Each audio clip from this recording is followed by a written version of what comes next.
नमस्कार, मैं हूं अमित पाले। दोपहर के 12 बज रहे हैं और आप देख रहे हैं प्रहार। इस साल 11 जुलाई से कांवड़ यात्रा शुरू हो रही है और उससे पहले ही यूपी के मुजफ्फरनगर में कांवड़ यात्रा को लेकर भारी विवाद भी शुरू हो गया है। मुजफ्फरनगर के एक ढाबे पर धर्म की पहचान के लिए कर्मचारियों की पैंट चेकिंग के आरोप में पुलिस ने 6 युवकों को नोटिस जारी कर दिया। पुलिस ने इन्हें पूछताछ के लिए पेश होने के लिए कहा है। मुजफ्फरनगर पुलिस के इस नोटिस से हिंदू संगठनों में नाराजगी है। स्वामी यशवीर महाराज की धमकी दी है कि अगर पुलिस ने इन युवकों के खिलाफ केस दर्ज किया तो केवल यूपी ही नहीं पूरे देश में आंदोलन किया जाएगा। दरअसल मुजफ्फरनगर के पंडित जी ढाबे पर कर्मचारियों की पहचान के लिए चेकिंग की गई थी, लेकिन ये चेकिंग पुलिस की तरफ से नहीं हिंदू संगठनों की तरफ से की गई थी। इसके बाद मुस्लिम संगठनों में नाराजगी थी, जिसके बाद पुलिस ने 6 युवकों को नोटिस जारी किया।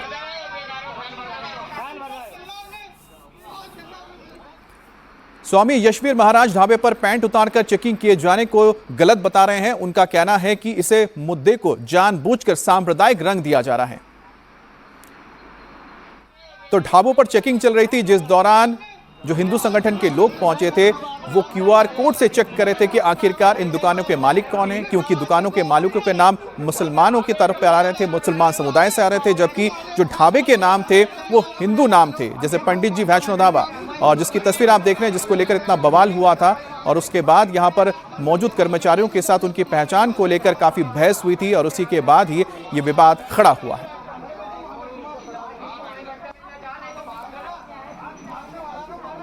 और स्वामी यशवीर महाराज ढाबे पर पैंट उतारकर चेकिंग किए जाने को गलत बता रहे हैं। उनका कहना है कि इस मुद्दे को जानबूझकर सांप्रदायिक रंग दिया जा रहा है। नगर के अंदर कांवड़ यात्रा मार्ग पर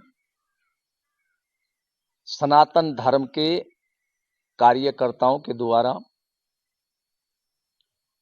भगवा ध्वज एवं भगवान वाराह का चित्र होटल, ढाबों, चाय की दुकान, मिठाई की दुकान पर बांटे जा रहे थे।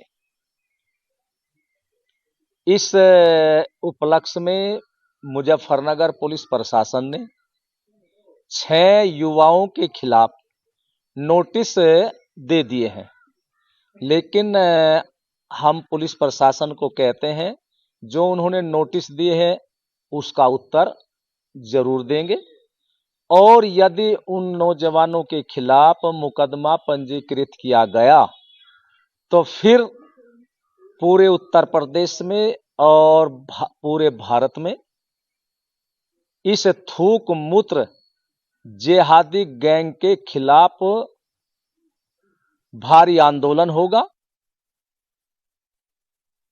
आंदोलन को मोड़ने के लिए झूठा आरोप लगाया गया, क्योंकि वहां पर राष्ट्रीय स्तर की मीडिया थी। यदि वहां पर पीटने का और पैंट उतारने का कार्य होता तो जो मीडिया थी उनके कैमरे में बंद हो जाता, लेकिन ऐसी कोई बात नहीं हुई। ये तो केवल एक मुस्लिम पत्रकार था वहां, उसने उसको कहा कि इसको थोड़ा मोड़ दूसरी तरफ दे दे। उसी ने बताया तू अपना गोपाल नाम बता दे, और ये कहे मेरे साथ में पिटाई और मेरी पैंट उतार करके जांच की गई, जबकि ये बिल्कुल झूठा है। फिर जांच हुई। और मुजफ्फरनगर में कांवड़ यात्रा को लेकर पिछले साल भी विवाद हुआ था। इस साल भी यात्रा से पहले विवाद की शुरुआत हो चुकी है। अब इस विवाद में समाजवादी पार्टी भी कूद पड़ी है। समाजवादी पार्टी के नेता ST हसन ने इस बारे में विवादित बयान दिया। उन्होंने ढाबे पर चेकिंग करने वालों की तुलना पहलगाम के आतंकियों से कर दी। ST हसन ने कहा कि दोनों में फर्क ही क्या है। ST हसन ने सवाल उठाया कि हिंदू संगठनों को ढाबों पर चेकिंग का अधिकार किसने दिया? आखिर किसके कहने पर उन्होंने कर्मचारियों की पैंट उतरवाकर चेकिंग की?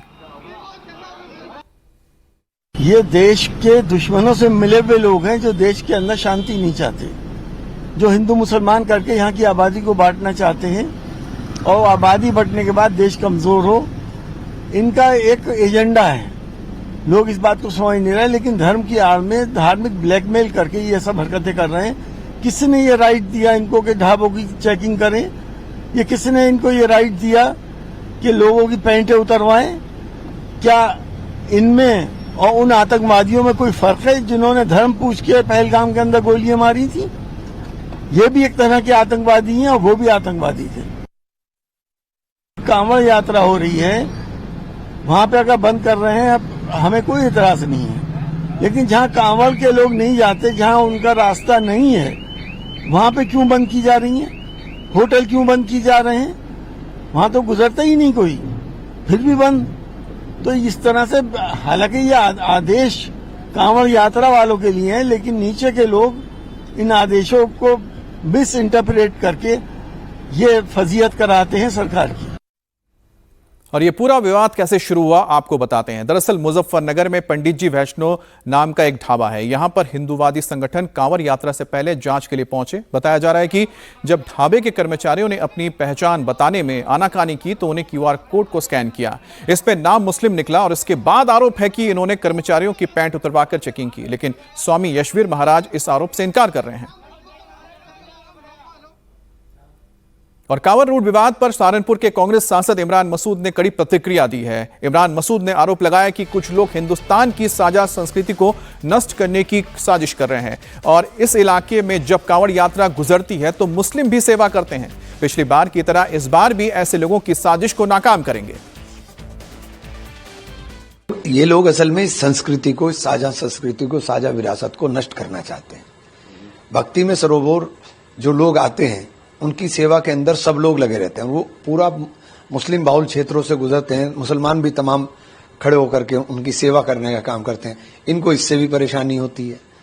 ये मोहब्बत का देश है, ये नफरत का देश नहीं है। पिछली बार भी इन्होंने कोशिश की थी, लोगों ने फेल कर दिया था, इस बार भी फेल कर देंगे। और इसी मुद्दे पर कांग्रेस के एक और नेता का बयान आया, आपको सुनाते हैं। तो कांवड़ यात्रा विवाद को लेकर प्रमोद तिवारी ने क्या कहा वो आपको बता देते हैं। प्रमोद तिवारी ने कहा है कि सुप्रीम कोर्ट के गाइडलाइंस का पालन किया जाना चाहिए। सुप्रीम कोर्ट की ओर से कांवड़ यात्रा को लेकर जो गाइडलाइंस दी गई हैं उसका सख्ती से पालन हो। कांग्रेस के सांसद प्रमोद तिवारी की ओर से बयान आया है। तैयार हैं, उनकी आस्था, पवित्रता का पूरा ध्यान रखा जाए, उनकी यात्रा निरापद हो, ज़्यादा सुख सुविधाएं मिले, इसका भी पूरा ध्यान रखना राज्य सरकारों का कर्तव्य है और मैं चाहता हूं इसे बढ़ाया जाए। परंतु ये भी कहना चाहता हूं कि सुप्रीम कोर्ट में एक प्रकरण इसी तरह का पेंडिंग है। उन्होंने बहुत सख्त गाइडलाइन दी और बहुत ही स्पष्ट निर्देश दिए, चाहे उत्तराखंड हो, चाहे दिल्ली हो, चाहे उत्तर प्रदेश हो, सुप्रीम कोर्ट के दिए निर्देश का 100% पालन किया जाना चाहिए। और ओवैसी ने यूपी में कांवड़ यात्रा से पहले ढाबों और होटल्स पर की जा रही सख्ती पर भी सवाल उठाया है। ओवैसी ने कहा कि धर्म के नाम पर इस देश में नफरत फैलाया जा रहा है। मुजफ्फरनगर की घटना पर ओवैसी ने कहा कि जिस कर्मचारी की पैंट उतारकर चेकिंग की गई वो तो हिंदू निकला। मुजफ्फरनगर में यात्रा शुरू होती है, वहां पर संघ परिवार के लोग चले गए एक दुकान पर, जाकर कहा कि तुम्हारे पास नाम क्या है। उसने कहा नाम से क्या मतलब। उसका आधार कार्ड पूछे, आधार कार्ड नहीं था। उससे कहा कि तुम्हारी दुकान का नाम ये क्यों है। उसने कहा मेरी मर्जी है। तो उससे कहा तुम्हारा पैंट खोल के दिखाओ हमको। नहीं, ये हुआ है, मजाक की बात नहीं है। फिर बाद में शख्स ने कहा कि मैं पैंट नहीं खोलूंगा, तो उसको गाली गलौज की गई। बाद में मालूम हुआ कि जिसको गुस्सा कर रहे थे, गाली दे रहे थे, उसका नाम गोपाल है। अब बात आइए, आप इस मुल्क में इस तरह का नफरत फैलाई जा रही है। अभी पूरा मामला है मुजफ्फरनगर के इस पंडित जी वैष्णो ढाबे को लेकर, जहां पर हिंदू संगठन के लोग पहुंचे थे। यहां पर पहुंचने के बाद उन्होंने पूछा कि आखिरकार दुकान का मालिक कौन है। जब लोगों ने गोल-मोल जवाब दिया तो उसके बाद वहां पर जो क्यूआर कोड लिखा रखा था पेमेंट के लिए, उस पर स्कैन किया गया तो नाम यहां पर मुस्लिम समुदाय के लोगों का आया। जिसके बाद यहां पर बहस शुरू हुई और यहां पर जो लोग काम कर रहे थे उनसे पूछा गया कि आखिरकार इसका मालिक कौन है। अगर इसका मालिक स्कैन करने पर जो क्यूआर कोड आया, जिसके पास पैसा जा रहा है, वो मुस्लिम है, तो बाहर फिर ये पंडित जी वैष्णो ढाबा क्यों लिखा हुआ है, क्यों हिंदू नाम लिखा हुआ है? क्योंकि ये कांवड़ के मार्ग पर आता है। इसी वजह से यहां पर अगर कांवड़ यात्री रुकेंगे तो उनका जो व्रत है वो भ्रष्ट हो सकता है, उनके व्रत में विघ्न आ सकता है। इसी को लेकर बहसबाजी शुरू हुई।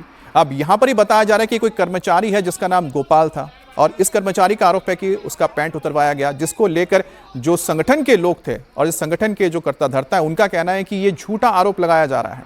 जो यहाँ पर व्यक्ति था जिसका नाम गोपाल आ रहा है, बताया जा रहा है, जो बताया गया हिंदू संगठन की ओर से कि वो दरअसल हिंदू नाम उसने जानबूझ के रखा और जानबूझकर उसने बताया कि पैंट उतरवाया गया। बहरहाल अब इस पूरे मामले में अगर आगे कार्रवाई होती है तो सच निकलकर सामने आएगा। लेकिन यह बात भी सही है कि अगर नाम वैष्णो ढाबा लिखा हुआ है और साथ ही साथ अगर वहां पर QR स्कैन करने के बाद पता लगता है कि जिसके पास पैसे जा रहे हैं वो दरअसल मुस्लिम समुदाय से है, तो ऐसे में कहीं ना कहीं एक विरोधाभास तैयार होता है नाम में और मालिक के ऊपर। हमारे साथ कुमार सोनू जुड़ गए। कुमार सोनू, इसको लेकर फिलहाल क्या पुलिस कोई कार्रवाई कर रही है? और दूसरी बात, आखिरकार ये गोपाल कौन है? जैसा कि जो संगठन है उसकी ओर से बताया जा रहा है, स्वामी जी की ओर से, कि वो दरअसल तो हिंदू है ही नहीं, उसने नाम जानबूझ के गोपाल बताया।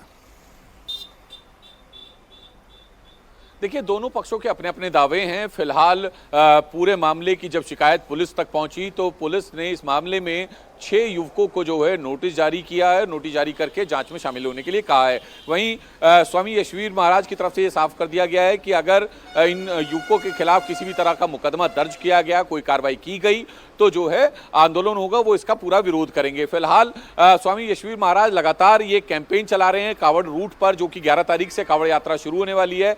ऐसे में जो कावड़ रूट है, जो मेरठ मुजफ्फरनगर वाला पूरा रास्ता है, वहां पर वो पूरा कैंपेन चलाए हुए हैं कि किसी भी तरीके से इस रूट पर मांस ना बिके और खासतौर पर उन ढाबों की पहचान करने के लिए लोगों को लगाया हुआ है जो हिंदू धर्म से जुड़े हुए नामों से जो है ढाबे चला रहे हैं, जबकि उनका संचालन या उनका मालिक जो है वो मुस्लिम समुदाय का। तो इस बात का लेकर देखिए सोनू, दरअसल जो आप बता रहे हैं ये पूरा का पूरा जो मुद्दा है आस्था का है, और जो व्रती होते हैं, जो कावड़ में हिस्सा लेते हैं, वो एक व्रत लेकर चलते हैं और उनके लिए ये बहुत जरूरी हो जाता है कि व्रत में किसी भी तरह का विघ्न ना है। और दूसरी तरफ है कि अगर आप किसी भी समुदाय से हो सकते हैं, अगर आप अपना ढाबा या कोई भी व्यवसाय कर रहे हैं, अगर वो आस्था के साथ जुड़ जाता है तो ऐसे में उसके नाम को लेकर भी सवाल उठ सकते हैं। जैसा कि यहां पर जो मालिक इसको चला रहे थे ढाबा, वो मुस्लिम समुदाय से हैं, लेकिन बाहर वैष्णो ढाबा लिखा हुआ है।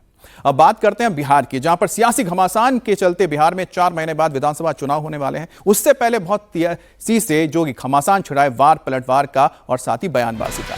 अब विवाद जेडीयू ऑफिस में पीएम मोदी के पोस्टर को लेकर हो गया है। मुख्यमंत्री नीतीश कुमार के पार्टी दफ्तर के बाहर पहली बार प्रधानमंत्री नरेंद्र मोदी का पोस्टर लगा है और इसे लेकर आरजेडी ने जेडीयू पर निशाना साधा। आरजेडी का कहना है कि यह पोस्टर तेजस्वी यादव के उस बात की पुष्टि करता है जिसमें उन्होंने कहा था कि जेडीयू को बीजेपी अपने में विलय कर लेगी। दरअसल राजधानी पटना में जेडीयू दफ्तर के बाहर दीवारों पर कई पोस्टर लगाए गए हैं। इन पोस्टर्स में मुख्यमंत्री नीतीश कुमार के साथ प्रधानमंत्री नरेंद्र मोदी की भी तस्वीर है और ये पहली बार हुआ है कि इससे पहले जेडीयू दफ्तर के बाहर जो भी पोस्टर लगे होते थे उसमें सिर्फ नीतीश कुमार की तस्वीर होती थी, लेकिन इस बार यहां पर प्रधानमंत्री मोदी की भी तस्वीर लगी है।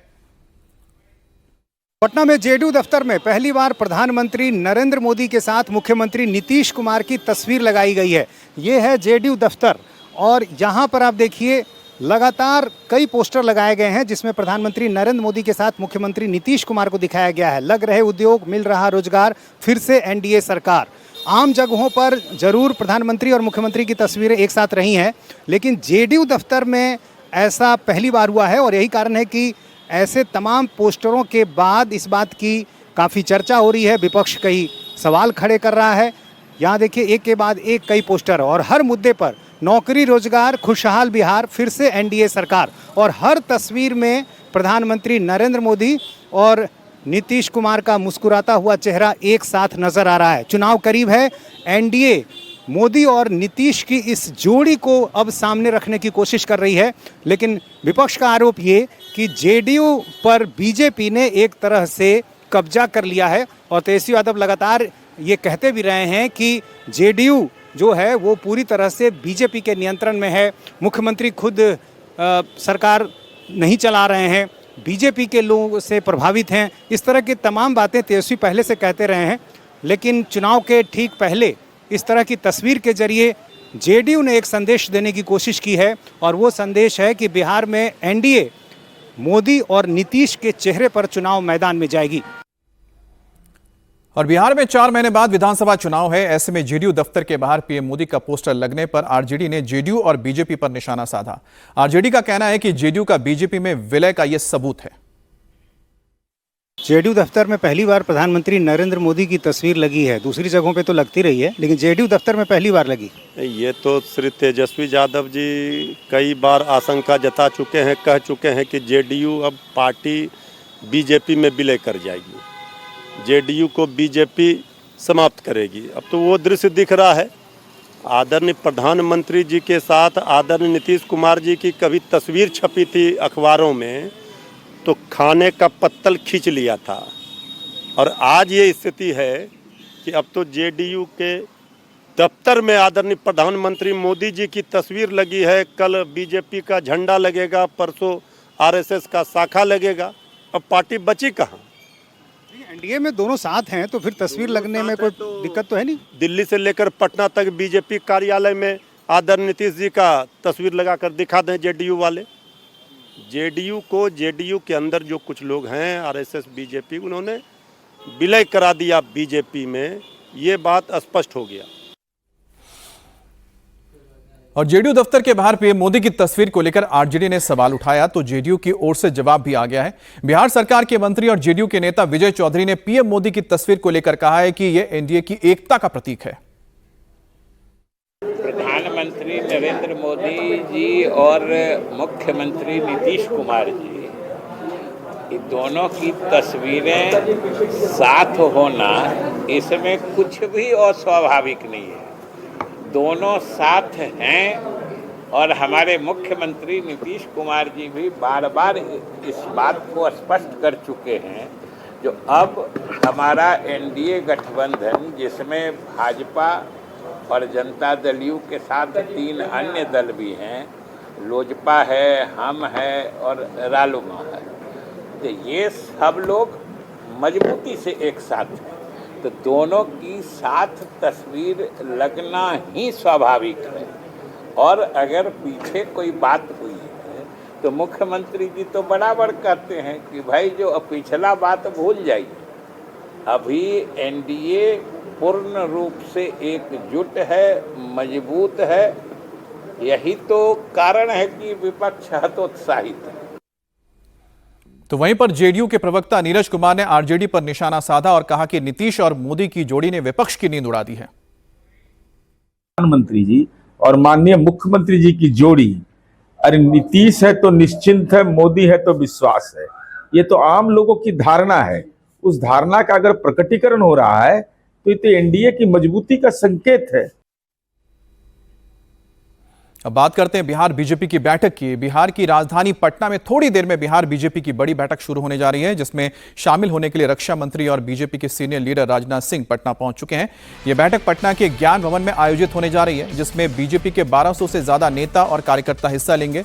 बताया जा रहा है कि बैठक में राजनाथ सिंह की मौजूदगी में बिहार विधानसभा की रणनीतियों की चर्चा होगी। साथ ही रक्षा मंत्री राजनाथ सिंह बिहार बीजेपी के नेताओं को चुनाव जीतने के गुर सिखाएंगे। वो बताएंगे कि जनता के बीच सरकार की उपलब्धियों को लेकर किस तरह से जाना है, सामाजिक न्याय की बात को कैसे रखना है और जातीय जनगणना पर जनता को क्या कहना है। ऐसे कई मुद्दे होंगे जिनके बारे में राजनाथ सिंह बीजेपी कार्यकर्ताओं को बताएंगे। बिहार बीजेपी की बैठक में आज आरजेडी सुप्रीमो लालू प्रसाद यादव के खिलाफ निंदा प्रस्ताव भी लाया जाएगा। बताया जा रहा है कि डिप्टी सीएम सम्राट चौधरी लालू यादव के खिलाफ बैठक में प्रस्ताव लेकर आएंगे, जिस पर केंद्रीय मंत्री गिरिराज सिंह और नित्यानंद राय अपनी बात रखेंगे। दरअसल लालू यादव पर बाबा साहेब भीमराव अंबेडकर के अपमान करने का आरोप लगा है। और इस वक्त हमारे साथ संवाददाता नीतीश चंद्र जुड़ गए। नीतीश, चुनाव से पहले राजनाथ सिंह का इस बैठक में आना आखिरकार किन मायनों में बहुत अहम हो जाता है, और साथ ही साथ इस वक्त जो राजनीति चल रही है उसमें राजनाथ सिंह किस तरह से जो कार्यकर्ता हैं उन्हें जीत का मंत्र दे सकते हैं? देखिए, चुनाव बेहद करीब है बिहार में अब, और ऐसे में जो चुनावी सरगर्मी है वो बढ़ गई है। हर पार्टी अपनी तैयारी कर रही है और बीजेपी की जो आज बैठक है वो काफ़ी अहम है, इस मायने में कि चुनाव से जुड़े जो तमाम आयाम हैं उसको ध्यान में रखते हुए इस बैठक में चर्चा की जाएगी। किन मुद्दों को प्रमुखता से उठाना है, कौन सी ऐसी बातें हैं जिनको लेकर चुनाव में जाना है, पिछले 11 साल में केंद्र सरकार ने बिहार के लिए क्या कुछ किया, किस तरह से इंफ्रास्ट्रक्चर से लेकर तमाम सेक्टरों में जो मदद पहुंचाई गई है, खासतौर से सड़कों की बात करें, इसके अलावा जो तमाम एयरपोर्ट्स की बात कही गई, मखाना बोर्ड जिस तरह से दिया गया, तो ये तमाम चीज़ें लोगों तक कैसे पहुंचाई जी, ये सारी बातें रखी जाएंगी। और इसके अलावा कई प्रस्ताव आएंगे, राजनीतिक प्रस्ताव के साथ एक विजय संकल्प प्रस्ताव भी आएगा। इसके अलावा निंदा प्रस्ताव भी लाया जाएगा। कुछ दिन पहले आपने देखा होगा, एक तस्वीर सामने आई थी, वायरल हुई थी कि लालू यादव के पैर के पास एक आरजेडी का कार्यकर्ता जो है भीमराव अंबेडकर की तस्वीर लेकर तस्वीरें खिंचवा रहा था। उसको बीजेपी ने एक बड़ा मुद्दा बनाया था और इसी बात को लेकर निंदा प्रस्ताव लाया जाएगा। तो बीजेपी के तमाम विधायक, मंत्री, सांसद, पदाधिकारी, ये सब लोग जो है इस बैठक में होंगे और उनको ये बताया जाएगा कि चुनाव में कैसे जाना है, किन मुद्दों को लेकर जाना है। और इसके अलावा जो बूथ मैनेजमेंट है, जो कि सबसे अहम होता है और बीजेपी जिस पर सबसे ज़्यादा ध्यान देती है कि बूथ मैनेजमेंट बेहतर तरीके से कैसे हो, बूथ का प्रबंधन कैसे बेहतर हो, इसको लेकर भी चर्चा की जाएगी। तो आप नजर बनाए रखें इस बैठक के ऊपर, हम आगे आपके पास अपडेट के लिए जरूर आएंगे। बहरहाल बिहार में वक्फ कानून को लेकर सियासत गर्माती जा रही है। बीजेपी के मौलाना तेजस्वी वाले बयान पर तेजस्वी यादव का रिएक्शन भी आ गया। अब तेजस्वी यादव ने बीजेपी प्रवक्ताओं को चिरकुट बताते हुए कहा कि उन्हें मौलाना का मतलब ही नहीं मालूम, मौलाना का मतलब विद्वान होता है। दरअसल रविवार को पटना के गांधी मैदान में वक्फ कानून के खिलाफ रैली का आयोजन किया गया था, जिसमें तेजस्वी यादव ने कहा था कि अगर उनकी सरकार बनती है तो वक्फ कानून को वो कूड़ेदान में फेंक देंगे। जिसके बाद बीजेपी ने तेजस्वी पर नमाजवादी होने का भी आरोप लगाया था और कहा था कि तेजस्वी यादव तुष्टीकरण के मसीहा हैं। नमाजवादी, तुष्टीकरण करने के मसीहा मौलाना तेजस्वी यादव जी, ये बताइए हमें, आप संविधान कभी पढ़े हैं? जंगल राज कैसा होता है? जंगल राज बिल्कुल लालू और तेजस्वी जैसा होता है। जंगल राज का पहला नियम है, संविधान और कानून की धज्जियां उधेड़ दी जाती हैं। बाबा साहब का संविधान तार तार किया जाता है और वही काम विपक्ष में रह के तेजस्वी यादव कर रहे हैं। भाजपा के लोग 2 दिन से हमको दिल्ली में बैठ के गाली दे रहे हैं। लोग बोल ना रहा है, क्या क्या बोल रहा है। और जो बोलने वाले वो सब टपोरी लोग हैं, लफुआ लोग हैं। उनके लिए हमारे प्रवक्ता ही काफी हैं, जितने छपरी लोग हैं। और आप बताइए, जो मौलाना हमको बोल रहे हैं, तो मौलाना का मतलब तो विद्वान ना होता है। और बिहार में जैसे जैसे चुनाव नजदीक आता जा रहा है, जुबानी जंग भी तेज होती जा रही है। जन स्वराज पार्टी के संस्थापक प्रशांत किशोर ने बिहार के डिप्टी सीएम सम्राट चौधरी पर बड़ा अटैक बोला है। प्रशांत किशोर ने कहा कि सम्राट चौधरी ने मुरेठा खोला था, अब जनता कुर्सी खोल देगी। कहने लगे कि 5 साल हमको दीजिए, हम 5 साल में रोक देंगे पलायन। भाई 20 बरस से किसका राज है? 20 बरस से बिहार में किसका राज है? 15 बरस से देश में किसकी सरकार है? एनडीए की सरकार है, भाजपा की सरकार है, देश में भी और राज्य में भी। 20 बरस में एक भी फैक्ट्री खुली नहीं? 20 बरस में बेरोजगारी खत्म हुआ? 20 बरस में पलायन रुका नहीं हुआ। अब जाने से क्या फायदा भाई? अब तो जनता तैयार है तुमको हटाने के लिए। तुमने सम्राट चौधरी ने मुरेठा खोला था, जनता उनका अभी पूरा कुर्सी खोलकर ऑफिस से बाहर निकालने वाली है नवंबर के। अब खबर कोलकाता गैंगरेप कांड की। कोलकाता लॉ कॉलेज छात्रा गैंगरेप केस में बड़ा खुलासा हुआ। सरकार ने कोर्ट को बताया कि इस घिनौनी वारदात के दौरान जब पीड़िता की तबीयत बिगड़ने लगी और आरोपियों ने उसे इनहेलर खरीद कर दिया था और एक आरोपी जैब मोहम्मद मेडिकल स्टोर गया और उसने इनहेलर का ऑनलाइन पेमेंट भी किया। तो जैब मोहम्मद के मेडिकल स्टोर पर इनहेलर खरीदने की तस्वीरें मेडिकल स्टोर के सीसीटीवी से मिल गई हैं और साथ ही पुलिस ने इसको सबूत के तौर पर अपने पास ले लिया है। लेकिन हैरानी की बात तो यह है कि इनहेलर देने के बाद भी आरोपियों का दिल नहीं पसीजा और इसके बाद भी उन्होंने पीड़िता के साथ दरिंदगी रखी।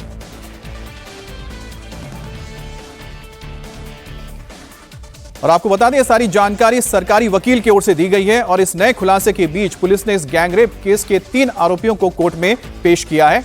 कोर्ट ने मुख्य आरोपी मनोजित मिश्रा और 2 छात्रों जैब अहमद और प्रमित मुखर्जी को पुलिस की हिरासत में 8 जुलाई तक के लिए भेजा है। वहीं पर कॉलेज के सुरक्षा गार्ड पिनाकी बैनर्जी को भी 4 जुलाई तक पुलिस की हिरासत में भेज दिया गया है। साथ ही कोलकाता लॉ कॉलेज की गवर्निंग बॉडी तीनों आरोपियों को कॉलेज से निकाल चुकी है।